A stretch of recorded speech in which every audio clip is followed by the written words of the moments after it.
نحمده ونصلي على رسوله الكريم أما بعد.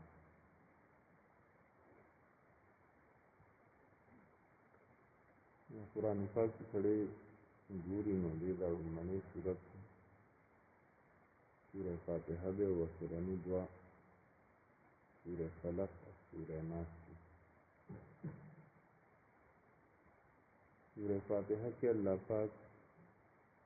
لومړني آیات کې خپل تعارف کوي. خپل نوم کوي الله د خود رب په حیثیت سره خپل تعارف کوي. د رب یو معنی ده پالونکی، پرورش کولو والا، او په دې تعارف کې دا خبره کوي چې صرف د انسانانو پالونکی نه وي یا د انسانانو ضرورت پوره کولو والا نه وي، بلکې مخلوقات چې څومره یادېږي عالمونه د هغې ټولو پالونکي، د هغې ټولو نګرانۍ کولو والا، د هغې ټولو ضرورت پوره کولو والا. الحمدلله رب العالمین. بیا دې تعارف کې خپل یو دوه صفتونه نور بیانوي. الرحمن الرحیم. رحمان معنا دا ده چې زما رحم مسلسل روان دی په دې دنیا کې چې څوک هم اوسي په ټولو انسانانو باندې. الرحمن الرحیم زما دې رحم دغه تسلسل روان دی، دا جاری دی، او دا په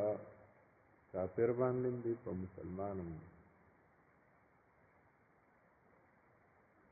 بیا دویم صفت بیانی الرحیم، چې رحیم هم زما د رحم صفت دی، خدا به د قیامت پر صرف د مسلمان لپاره خاص.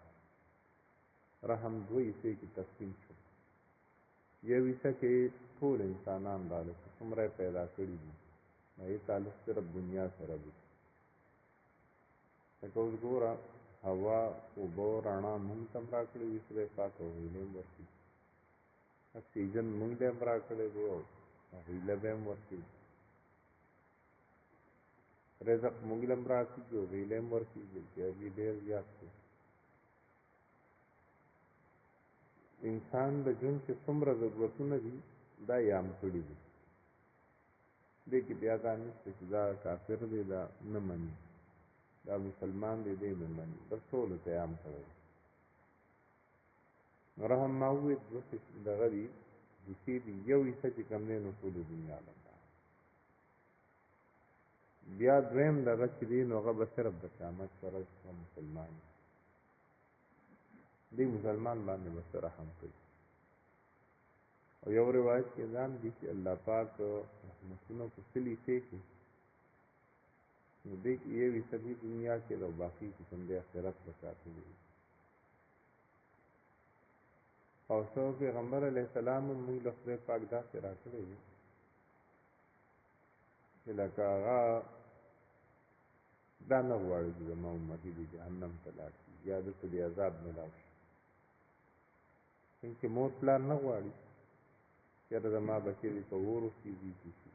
یا دې دغه ځای کې ګاډي وي ودې چخی، یا دې په ګولوسو کوي، لکه په تکلیف یې نه شي څوک.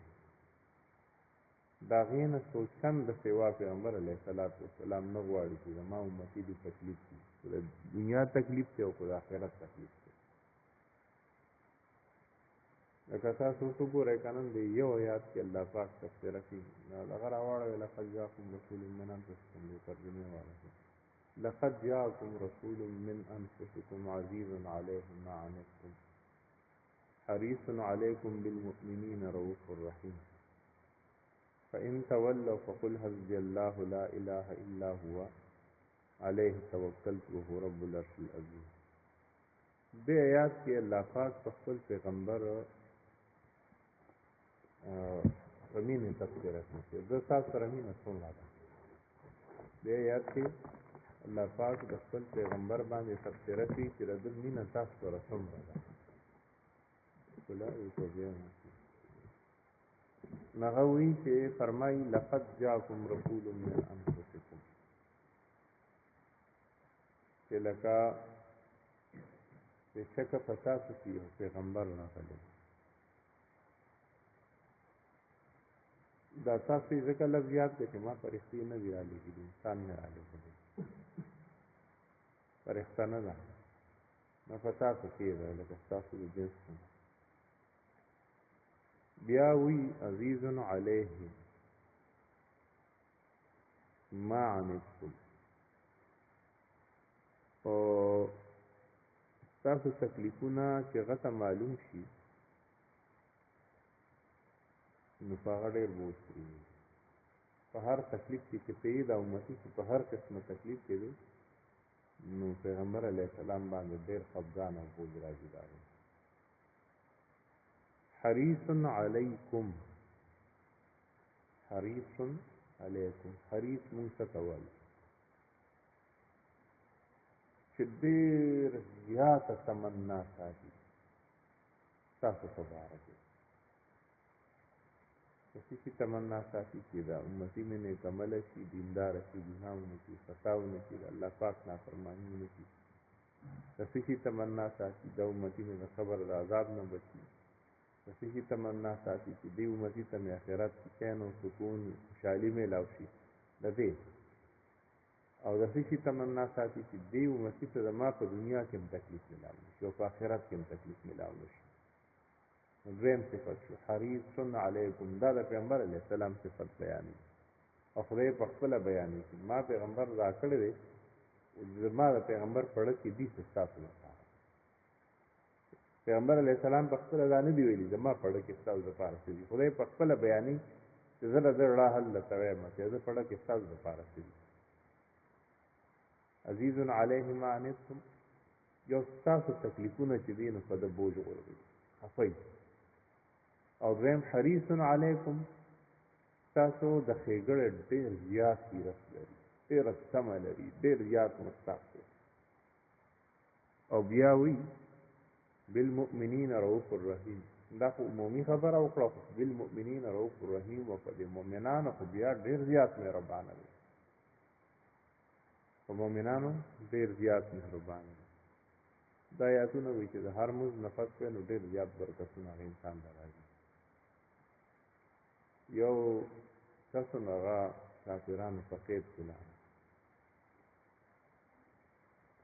نغې تړلې وو په چمړۍ تسمې وې او هغې باندې تړلې وو ډېر تکلیف ته یې هم ورکړ هتیاره طریقه استعمال که خو چاته یې ووایي یا څه چل کې ووایي پیغمبر علیه السلام ته ووایه تمام هغه پیغمبر علیه السلام ته اطلاع راورسېده زه په شان ستاسو یو صحابي دی او قید کې دی خو ښه تکلیف کې دی تاسو ته یې وایي چې اطلاع ورسوئ پیغمبر علیه السلام وفرمایل چې ده ته ووایه چې دا آیات دی لقد جاءکم رسول من انفسکم عزیز علیه ما عنتم حریص علیکم بالمؤمنین دا آیاتونه وایي یو روایت کې دي چې ورته ووایه چې ورسره لا حول ولا قوة الا بالله العلي العظیم او دا ورته ووایه چې د تقوا اهتمام کوه لکه د شریعت پابندي وکړئ او الله پاک ته خیر کړي دې کس ته وي دا ورسېدل دا خیر کې شو چې دا ورته څنګه ورسېدل د شروع کړو خو چې شروع یې کړو بس دا تسمه کې په خپله وشلې کومې چې چمړو باندې تړلې وو که نه هغه په خپله وشلې او ځان سره د هغې نه دومره څاروي هم راوستل چې حد نه دی چې پوهېدل هغې د ملکونو را پناه کړې د غنیمت کې څاروي هم راوستل او دې هم خپله را خلاص کړ دا دې آیات پسې سختې په وخت کې دا آیات برېښي دې سره خپل خاص تاثیرات دي او خپل خاص اثرات دي د دې آیات ولې پیدې دي هغه دې سره چې کوم دی نو نازلېږي بیا یو پیر ویم لقد جاءکم رسول من انفسکم اے خلکو تاسو کې یو پیغمبر راغلی لقد جاءکم رسول من انفسکم ما روانه ترجمه وکړه مفهوم بیان خلکو اے خلکو تاسو کې یو پیغمبر راغلی لقد خو چې په قرآن مجید کې راشي معنی د بېشکه د هیڅ شک پکې نه کړه قد لقد ان دا داسې الفاظ دي چې د چې به دې کې به شک نه کوي په دې خبره کې په دې کار کې جاءکم تاسو له راغلی دی رسول یو رسول من انفسکم چې په تاسو کې دی تاسو جنس روانه ترجمه یې خلکو په تاسو کې تاسو نه یو پیغمبر راغلی اوس د پیغمبر علیه السلام د زړه کیفیت بیانوي دا کیفیت څه دی تاسو په باره کې مینه یې درسره څومره ده لکه که ته وایې چې زه په تکلیف کې ما ستا تکلیف هغه څه باندې تا سره غوروي عزیز علیه ما انتم تاسو تکلیف په هغه ډېر بوج غوروي تکلیف په تاسو مې خو په هغه هم دی دلته کې چې تکلیف په تا دی که نه هغه باندې روحاني تکلیف ډېر خفه دی دماغ یې خفه دی چې دا ولې دی بیا دویمې بیاني حریص علیکم تاسو د ښېګړې ډېر زیات خواهشمند دی حریص خواهشمند معنی دي چې وموږ وایي علیکم ستاسو دپاره تاسو دپاره ډېر زیات خواهشمند دی چې تاسو ته خیر میلاو شي په تکلیف کې نه شي دنیا او آخرت کې او بالمؤمنین رؤوف الرحیم په مؤمنانو خو ډېر زیات شفیق دی یعنې ډېر شفقت کولو والا دی او ډېر مهربان دی اوس داسې پیغمبر انسان پرېږدي او یا یې طریقې پرېږدي پیغمبر علیه السلام ما شپږ حقه بیان کړي که نه یو حق دا دی چې موږ کوئی پیغمبر ومنو اخرانۍ بس دا مې دقه پیغمبر دی بل به راځي نه نور امتونو والو دپاره دا نه و چې تاسو خپل پیغمبر اخرانۍ ومنئ پخوا چې کوم تېر شوي هغې دپاره دا نه و چې تاسو خپل پیغمبر اخرانۍ ومنئ بلکې هغې پیغمبرانو به وي زموږ نه پس په بل پیغمبر راځي دغه به اخرنی پیغمبر وي هغې به یې باقاعده نوم هم هغه کړ خو د کومو پیغمبرانو تعلیمات محفوظ خدای پاک پاتې کړي دي عیسی علیه السلام هغه باقاعده په انجیل کې ذکر کړی دی هغه د پیغمبر علیه السلام لپاره نوم احمد اخیستی موسی علیه السلام یا د هندوستان کې چې کوم پیغمبران راغلي دوی به خپلو خلکو ته وایي چې یو پیغمبر به راځي اخرنی هغه به په عربي او هغه صحیفې بعضې اوس هم شته په هندوستان کې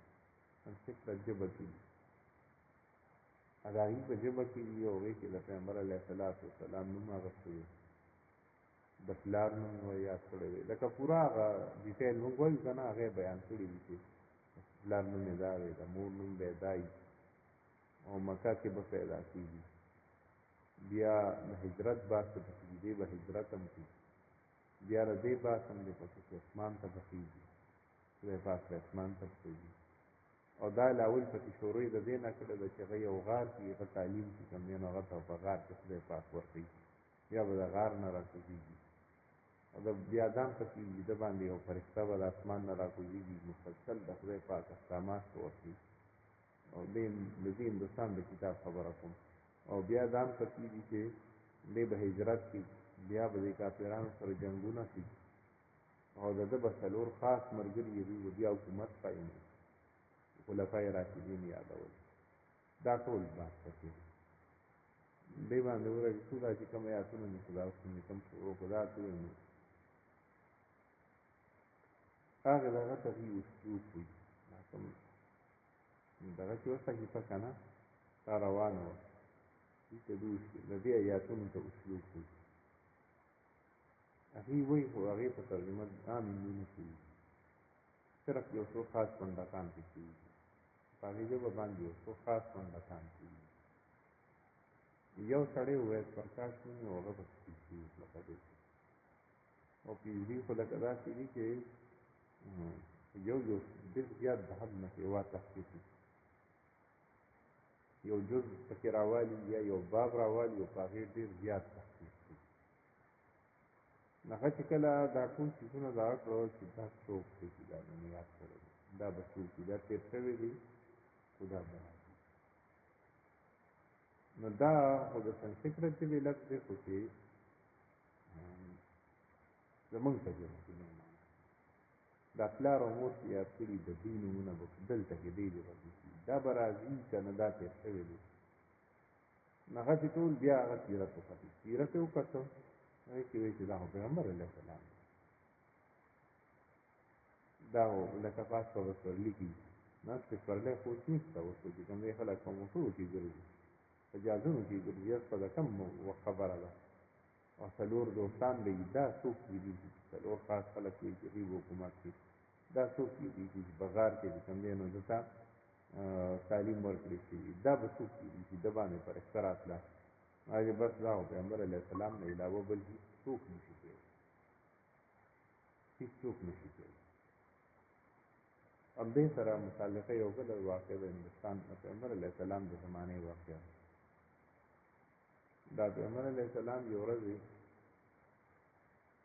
د مکې دور کې تېر نو هغه دا کافران په شریک راغونډ شي چې داسې خبره ورته کوو که نه چې څه دا کار وکړه نو پوه چې زه پیغمبر یم هغوی ته یهودیانو دا کلمه بښودل ښودنې ورته وي کوو خو داسې کار ورته ښیي چې هغه ډېر ګران وي ناممکن ګران نه چې ناممکن نو مشوره یې وکړه مختلف قسمه کېدی یو پکې و چې هغه وایي چې بس داسې به ورته ووایي دا سپوږمۍ په منځ وه موږ ولې پیغمبر یو بس بیا لکه دا خبره ده چې دا ګران کار دی دا نه شي کولی نو هغه دوی ورته راغله ووایي چې شپه وه ورځ نه وه شپه وه ورته ویل چې بس داسې وکړه چې دا سپوږمۍ لوی کړي پیغمبر علیه السلام دی پیغمبر علیه السلام معجزې ډېرې زیاتې دي نور انبیاو نه هم زیاتې دي هغه سپوږمۍ ته چې څنګه اشاره وکړه بس سپوږمۍ په منځ وشوه یو طرف ته لاړه څوارلسمې سپوږمۍ وه بله بل طرف ته لاړه داسې سیکنډ دوو دپاره نه وه ښه کافي ساعت لپاره ورپسې ګورئ مکې کافران خو په هغې مسلمانان نه شو خو هندوستان کې ښیښی ورته پاچا ناست و او ده چې څنګه اسمان ته کتل د شپې سپوږمۍ په منځ وشوه داسې کار نه و شوی یې وړوکې لوی شوي رمې داسې اورېدلي چې دا سپوږمۍ هم دوه کېږي دا خبره خو مشهوره چې سپوږمۍ تندر نه دي خو سپوږمۍ دوه کېدل خو چا نه لیدلي نو بس هغه چې څنګه وکتل کار چې شو نو دا دومره اهمه واقع وه چې د هر یو ترکاري کې چې دغه کې به یو خاص کس یا یو به یا به دوه یا به درې چې هغه به عالمانو د هغې د مذهب او یا دغه ډېر پوه دي د هغې ته ووایي چې داسې چل بېګا یا بس هغې وایي دا خبره په دې کتاب کې لیک ده یو کتاب پروت دی دننه هغې کې دا کوم ځای کې دی سرکاري خزانه کې پروت دی ستا پلارم باچا ته یې ویې هغه هم د دې په تمه چې دا چل به کېږي نیکه دې هم په دې تمه هغه په کتاب کې لیک دا څیزونه شته وي چې راواغسته په هغې کې لیکلي اوس د کتاب کې چا لیکلي چې دغه شان به کېږي یو کس به راځي هغه به اشاره کوي نو خو ظاهره خبره چې د خپل پیغمبر د هغه زمانې چې کوم پیغمبر و هغه چې کوم دی نو دا پیشنګویي کړې وه داسې چل به کېږي نو هغه پیشنګویي به دغه شوه نو بس ده ویې یاره زه خو هغه وایي ستا پلار هم د دې په تمه وایي په دې کس به زه ایمان لرم مشران دې په تمه ده وایي ځان سره کسان واغېستل او دې لاړه نو وایي د دې مسلمان هم شو په واپسۍ کې دی په یمن کې مړ شو د قبر هم بیا مشهور و خلکو به ورته ملک الهند هندوستان بادشاه صحابي دا نور ملګري چې مسلمانانو دي و صحابه هم شو صحابي څه کوي چې پیغمبر علیه السلام ویني او مسلمان شي د هغه په وخت کې د صحابي وي دغه صحابو به دي رالل دلته چې بیا دي دعوت کړول دې سړي ویم مسلمان شوی دی او دا موجوده مدراس کې دی نقشه کې چېرته وګورئ دغه علاقه وه دی چې ملیبار به یې ورته وي شیرال هم ورته وي ملیبار هم ورته وي کیسه مې دې په شروع کړه چې لقد جاءکم رسول من انفسکم تاسو کې یو پیغمبر راغلی دی عزیز علیه ما عنتم تاسو بوج تاسو تکلیفونه په ډېر بوج حریص علیکم او تاسو د ښېګړې ډېر زیات ختم وبالمؤمنین رؤوف الرحیم په مؤمنانو خو ډېر زیات مهربانه بیا دې کې وایي چې د دې باوجود هم چې دا ما ستا مینه بیان کړه او ته چې څه کوې دا خلک ویني په دې خپلو سترګو د دې باوجود هم چې څوک تا نه مني یا ستا خبرې نه مني یا ستا خبرو له اهمیت نه ورکوي نو دې خلکو ته ووایه فقل ورته ووایه چې حسبي الله زما دپاره زما الله دی لا اله الا هو د هغه نه علاوه بل څوک خدای مې نشته علیه توکلتم زما په هغه بروسه ده وهو رب العرش العظیم هغه د عرش عظیم مالک بس بیا دې ته ده دې اخرني آیات تاثیر یې ښودلی دی حسبي الله لا اله الا هو عليه توکلت وهو رب العرش العظیم دا چې یو پیرې سار ده و پیرې ماښام ده د دې غټو کارونو نه به خدای بېغم او بې فکره کړي دا به لږه کم کړه و پیرې سار دی و پیرې ماښام دی خو کله به یې کوي هغه کار هغه خدای پاک ته علم کوي اکثر خلک وایي خدای پاک خو چې کوم دی نو بس کن د کن معنا چې شا خو بس به کار یې چې شي که نه نه د هر کون چې کوم دی نو خپله دورانیه ده سوره یاسین کې دي که نه انما امره اذا اراد شیئا چې کله الله پاک د یو کار اراده وکړي زه دا کومه کن وي کن فیکون نو هغه شان شي نو بعضې خلک وي خو چې بس کن دې ووایي نو دا خو ونه شو نه بعضې اوقاتو کې کن ویلي خو پایکون وخت لګي مثال ورته وایي چې څنګه وخت پې لګي ولې په سیکنډ کې نشي کېدی نه بعضې کار په سیکنډ کې کېدي نشي الله منشا داسې نه چې دا زه په سیکنډ کې وکړم په تاسو کې یو هلک وایي چې دا به زه به اسفندیار یاد کړم دی وایي چې ما له دویم واده او ده دعا وکړه او هغه خدای پاک ووایي چې بس ټیک شو قبوله مې کړه پوه شو اوس په دې پوه به څونه وخت لګي ښځه خو دله نشي ګرځېدی مور هم ورله نشي ګرځېدی یا به کور ته وایي چاته وایي چې ته جینۍ راله وګورئ ښځه راله وګورئ په دې ګرځېدو به څونه وخت لګي د هغې په نکاح به څومره وخت لګي د هغې بیا په رخصتۍ به څومره وخت لګي خیال دا دی کون خو شوی دی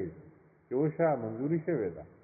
دا منظوري خپل وخت یا یو کس وي چې ما له بچي نو اوس بچو کې هم چې کوم دی نو ډېر لوی وخت لګي واده وله په کار دی د واده نه پس چې کوم دی نو ډېر لویه دورانیه وله په کار ده کون شوی دی خو هغې بیا هم چې کوم دی نو کال دوه واغستل نو بعضې کون چې کوم دی په سیکنډ کې ظهور پذیر کېږي او بعضې کون به کلونه علي نو دا دغه چې دی د اخرنۍ آیات سهار او ماښام غټ کارونه به د خدای پاک وي ته به بیا نه پوهېږي چې لکه غټ کار زما څه دی ته چې څه ته غټ کار وایې کېدای شي هغه غټ نه وي تا چې کوم څیز جوړ کړی دی په ذهن کې دی زما هم دا غټ کار دی کېدای شي دا غټ کار نه کېدای شي او کېدای شي نه یا د خدای پاک په علم کې دی نو دا آیاتونه لږ زده کول پکار دی او بیا چې وایي سړی ډېر شاید ثواب هم دی پکې لقد جاءكم رسول من انفسكم عزيز عليه ما عنتم حريص عليكم بالمؤمنين رؤوف رحيم فإن تولوا فقل حسبي الله لا إله إلا هو عليه توكلت وهو رب العرش العظيم دا او بیا ورپسې سهار او ماښام د حسبي الله وپېرئ حسبي الله وپېرئ دې سره خو بعضې نورې دعاګانې چې دا مو سره وایي حسبي الله لدیني د دین چې څومره کارونه کوم خدای بس ستا دپاره ته کافي شه حسبي الله لدنیایا د دنیا چې نن څومره کارونه دي خدایه ته راله بسې حسبي الله لدیني حسبي الله لدنیایا حسبي الله لما همني د کومو کارونو په باره کې چې زه ډېر غم او فکر کوم چې دا به څنګه کېږي خدای هغې دپاره هم کافي شه حسبي الله لمن حسدني خدای چې ما سره څوک حسد کوي هغې دپاره هم ته کافي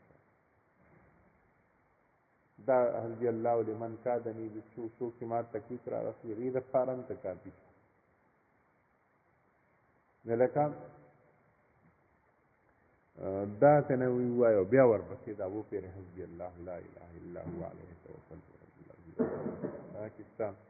ناجات مقبول کې دا مسنون دعاګانې دي ما چې څه نو نو د دې آیاتونو پسې خبره شروع چې دې کې خپل ډېر تاثیر دی ولا حول ولا قوة الا بالله دا پیغمبر علیه السلام یو ورځ وفرمایي دا ما له خدای پاک درس ته خزانونه راکړي دا بعضې څیزونه چې دي درس ته خزانونه دي یو پکې دام دی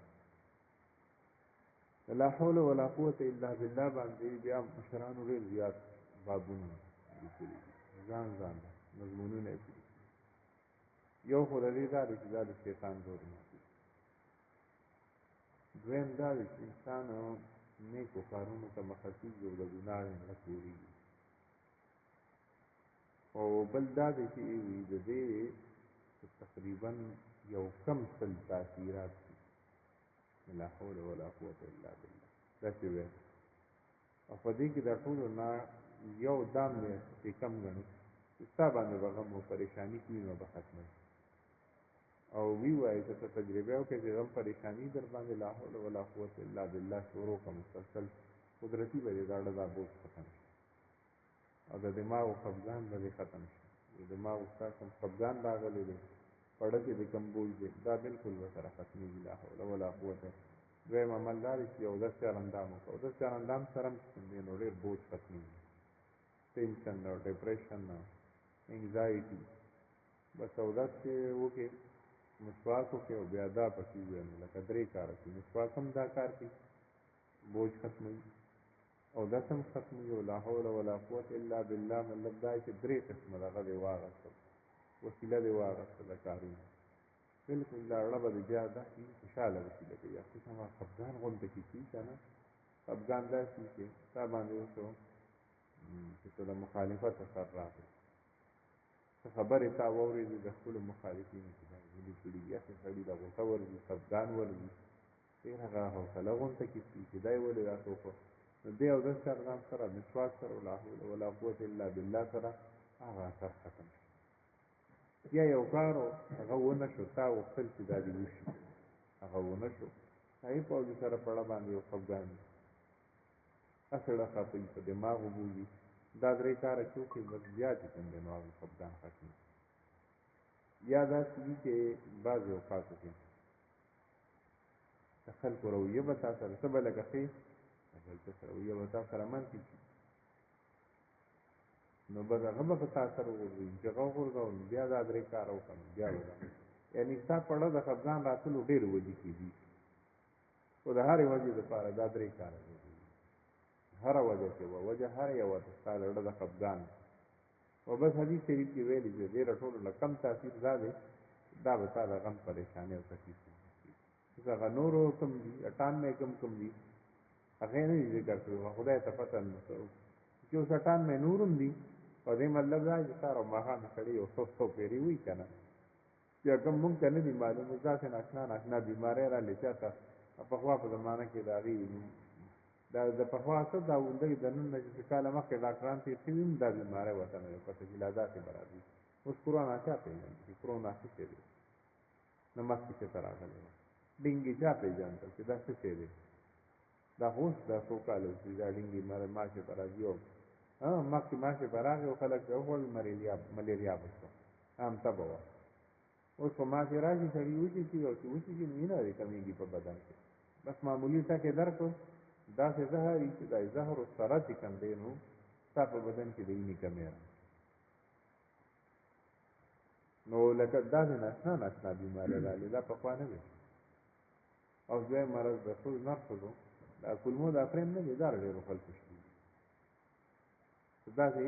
ډېره خاص وجه هم نه ښکاري خو چې ګورې بعضې کسانو تپوس کې یاره ما خو اپریشن کړی څه اپریشن نه کړی د کولمو دا فریم شی دی وایي چې بوج زموږ څه بوج اوچتوي بوج خو د روټین چیز دی عام خلک اوچتوي که نه بوجۍ اوچتوي کټ اوچتوي بړستن سولایي اوچتوي میز اوچتوي چېرته ګټې مټې په رسېږي هغه اوچتوي دا خو عام ده دا خبره په کار چې بوج ته شلېدی خو د ټولو خلکو به شلېدی نو ناشنا بیماری رالی خبره مې لا حول ولا قوت الا بالله په شروع کړو چې د هر عمل خپل تاثیر نو هغه کول پکار دي لا حول ولا قوت الا بالله چې کوم نه خپل او چې په ځان نه وي نو په دې درېمه کلمه کې خو دې کنه چې موږ کوم وایو سبحان الله والحمد لله ولا اله الا الله والله اکبر ولا حول ولا قوت الا بالله العلي العظيم دا باندې خو لکه داسې دي چې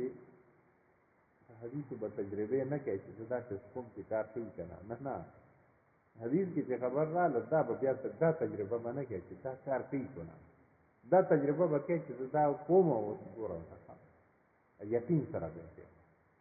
یو خو به تور ازمایش یو کار کولی نو خو لکه دا چې شو یو قسم لکه کون ته کې راځي یقین دې په دې خبره نشته نه دا څنګه چې ګورو دا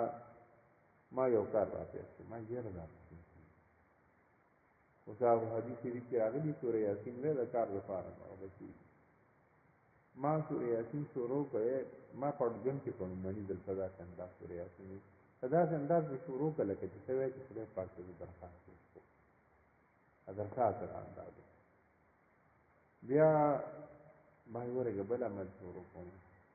سورې یاسین وسره چې حدیث شریف کې راغلي دي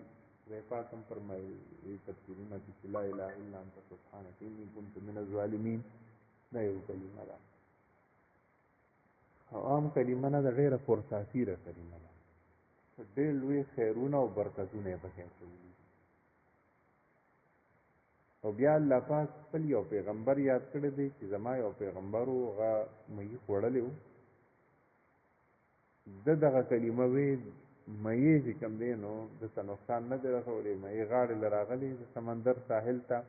او دی واپس وکړي ودا مې په دې وجه پس چې دا کلمه ویلې و خو سره یو خبره کړې ده چې په دنیا کې په چام تکلیف دی او پس کې دی ډوب دی چې دا وی نو زه به غم بچ کوم بس هغه مې شروع کړم او یو څو نور کلمات حسبي الله حسبنا الله ونعم الوکیل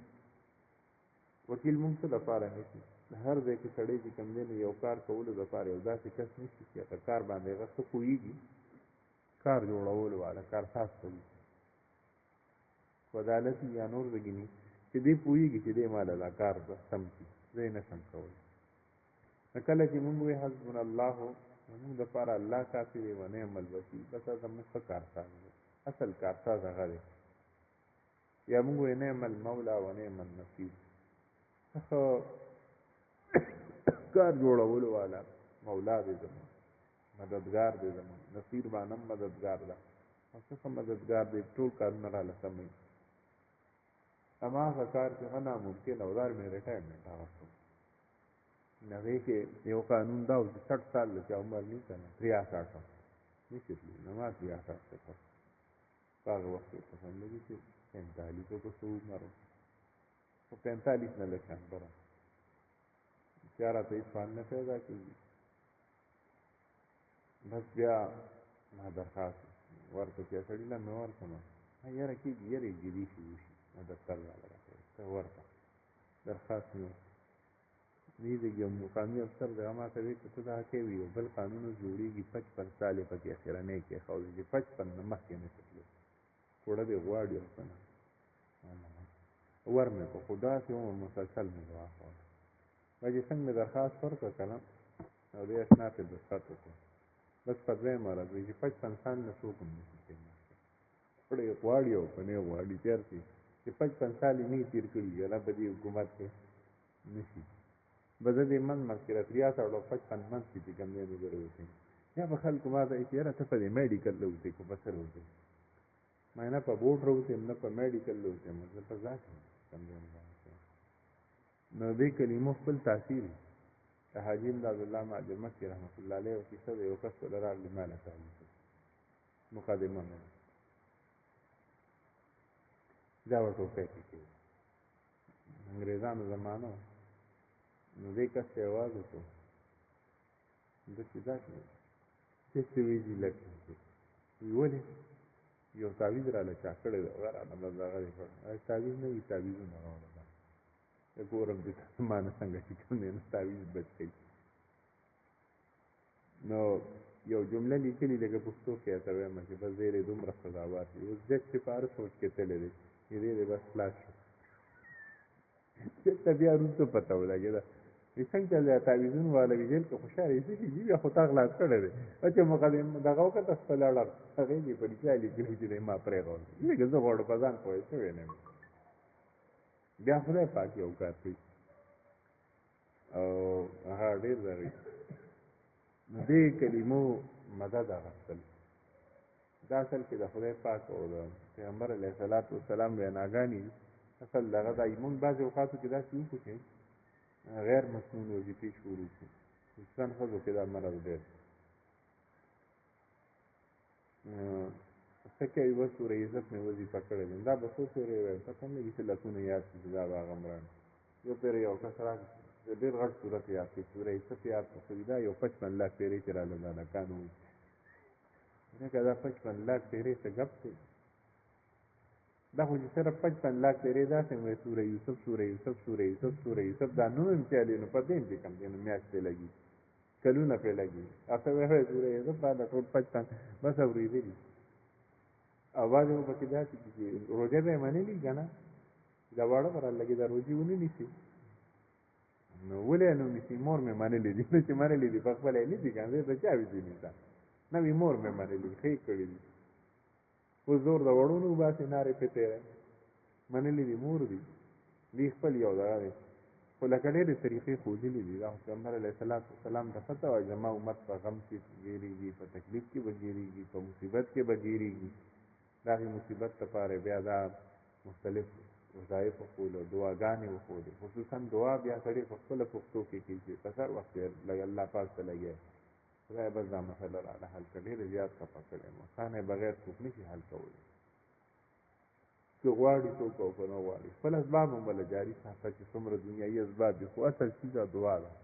صلات حاجت دی مسلسل ده د دې دي پورې سبق بس شو د دې دعاګانو کې تاثیر دی چې یو بل وي پیغمبر علیه السلام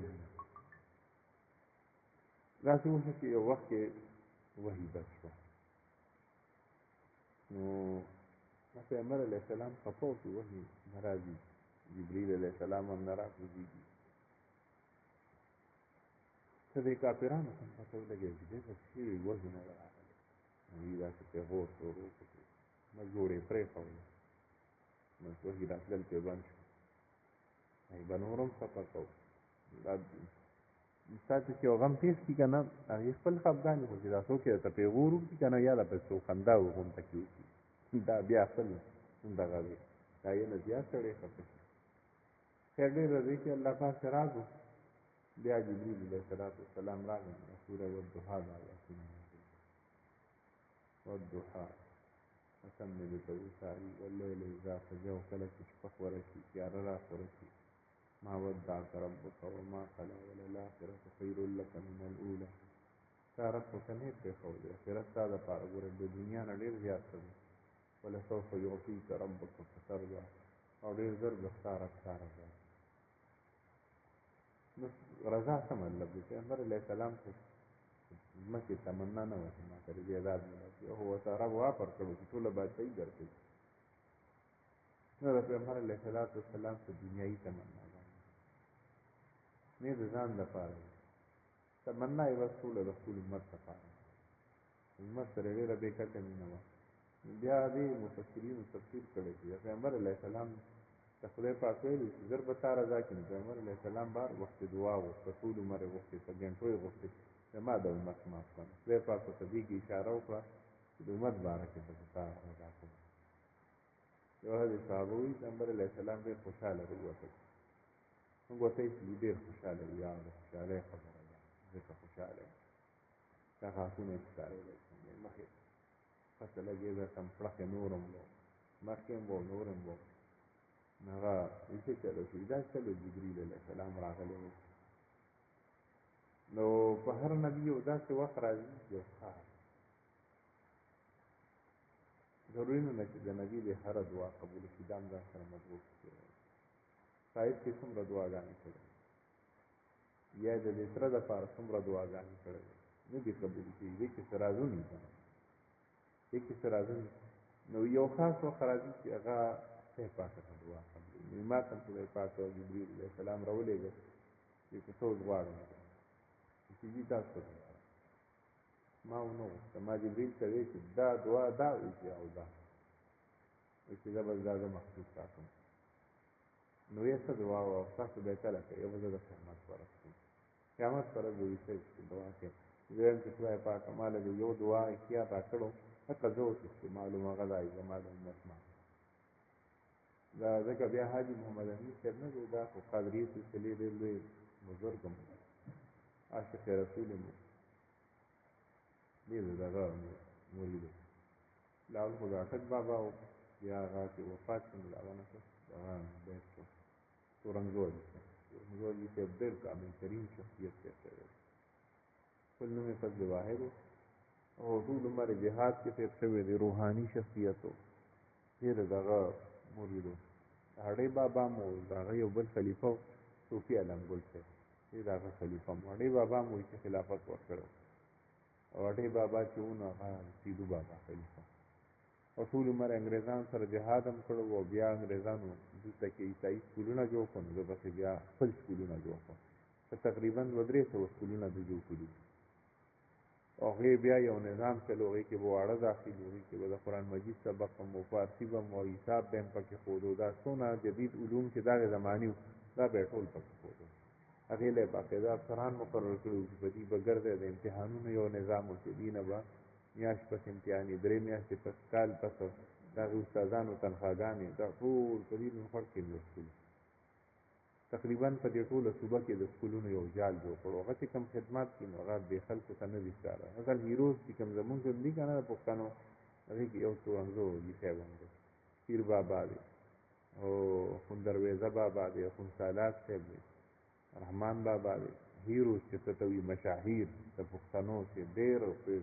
زیات خدمات یې کړي. نور خو هسې ګپ شپ دی. نو هغه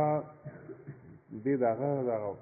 نو ده بیا مختلف شعرونه ادا کړو. نو دغه پیغمبر علیه السلام طرف ته اشاره چې د لولاک تاج پسر محمد راغی. لولاک څه ته وایي؟ لولاکه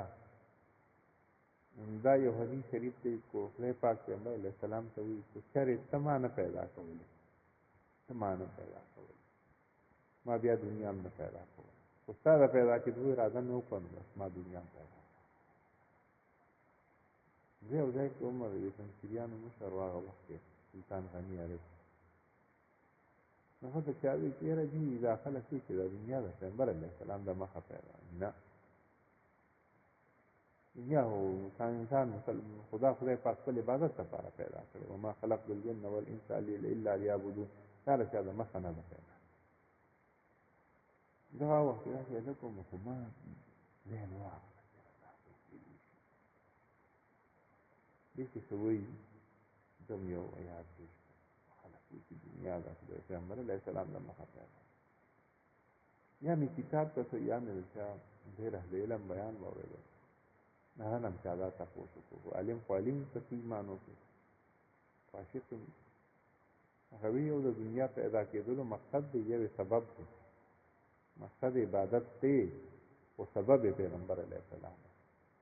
اوس ته خدای پاک پیدا کړی نو ته دا د راتلو مقصد څه و؟ عبادت دی خو سبب یې چې کوم دی نو ستا مور پلار جوړ کړي چې دا سبب د من نه لرې که نو ته به د کوم طرفه راتلې. خو چې پیغمبر علیه السلام سبب نه وی بیا به عبادت چا کولی. نو واقعي بیا هغه ذهني اشکال ادا کړو. نو دا لولاک دې طرف د لولاک تاج پسر محمد راغی او د لولاک تاج پسر چې میدان ته د محشر محمد راغی. محشر دغه ته وایي کوم ځای کې چې حشر برپا کېږي دا شام او بازو پکې دغه دا دي چې دغه کې وایي میدان عرفات کې وي. نو د لولاک تاج پسر محمد راغی چې میدان ته د محشر محمد راغی د حشر میدان ته د لولاک تاج پسر محمد راغی. او بیا حاجي صاحب وایي چې مبارک مو شه بیا ګناهګارانو چاله چې مبارکي ورکوي نو لکه ډېر څه د خوشحالۍ غونډه کتاب چې ختلي کم مبارکي سړی ورکوي یو ډېره غټه دغه راغلي نو مبارک مو شه بیا ګناهګارانو چې شفاعت لنا مور محمد راغی. اوس وی به خلاص کړ. اوس به تاسو ته پته ولګي دنیا کې هم خیال نه ساتو موږ وایو ځان نه مصروفیان جوړ کړي وو نه که نه دا حدیث خو ټیک دی خو لکه جدي ځان له زمانه راوړه بیا به هغه وخت تاسو پته ولګي پیغمبر علیه السلام څه شی دی مبارک مشه بیا ګناهګارانو کې شفاعت لنا مور محمد راغی اوس پرې سپارښت پیغمبر علیه السلام کوي او بیا وایي چې د محشر څوک تلوار کوي رادرونه چونکې ډېر اوږده ورځ ده خلک به پکې تږي وي یا څوک چې تږي یې له راشه چې خدمت ته د کوثر محمد راغی پیغمبر علیه السلام حوض کوثر باندې ولاړ دی شا به اوبه څکي په خلکو بیا د اخرني کې چې کوم دی نو بعضې که نه جدا کړي ځینې به جړي په محمد امین اختر محمد راغی هغه سړی به جړېږي د پیغمبر علیه السلام په پیغمبرۍ کې شک کړی دی د هغه په سنتو کې شک کړی دی د هغه حیثیت ختمولو کوشش یې کړی دی او د هغې عظمت او وقت ختمولو کوشش یې کړی دی د پیغمبر علیه السلام عظمت او وقت چې ختمی که نه هغه داسې دی لکه چې په اسمان باندې لاړې څوکې نو لاړې ته په اسمان نه شي څوکلی دی مخ له به دې واپس را ځي څوک چې نارې کړو نو لاړې به کوم ځای کې ته واپس را ځي په مخ پیغمبر علیه السلام عزت شان شوکت دا هېڅ څوک نه شي ختمولی دا داسې دي لکه چې اسمان ته لاړې څوکي یا اسمان په لاړو باندې وځي نو اسمان ته په لاړو نه شي هغه لاړه به په تا باندې واپس را ځي خدای پاک فرمایلي زما زه شان اوچت کړی چې کوم ځای کې زما نوم وي نو هلته کې به د پیغمبر علیه السلام نوم وي ټول موږ اذان کوو که نه په اذان کې د پیغمبر علیه السلام نوم په کلمه کې د پیغمبر علیه السلام نوم په مونځ کې د پیغمبر علیه السلام درود شریف وویلی شي الله ختم شي داسې موقع نشته چې هغې کې د پیغمبر علیه السلام تذکره ني او دغه ني دا انتهایي مشرقي طرف چې دی که نه دا پیږي د پیږي نور چې لومړنۍ پیره وي که نه تو بیا صادق کېږي دا په پیږي کې د پیږي جزایرو کې کېږي دا دې طرف ته دی او د پیږي پسې بیا انډونیشیا مسته چې ګورو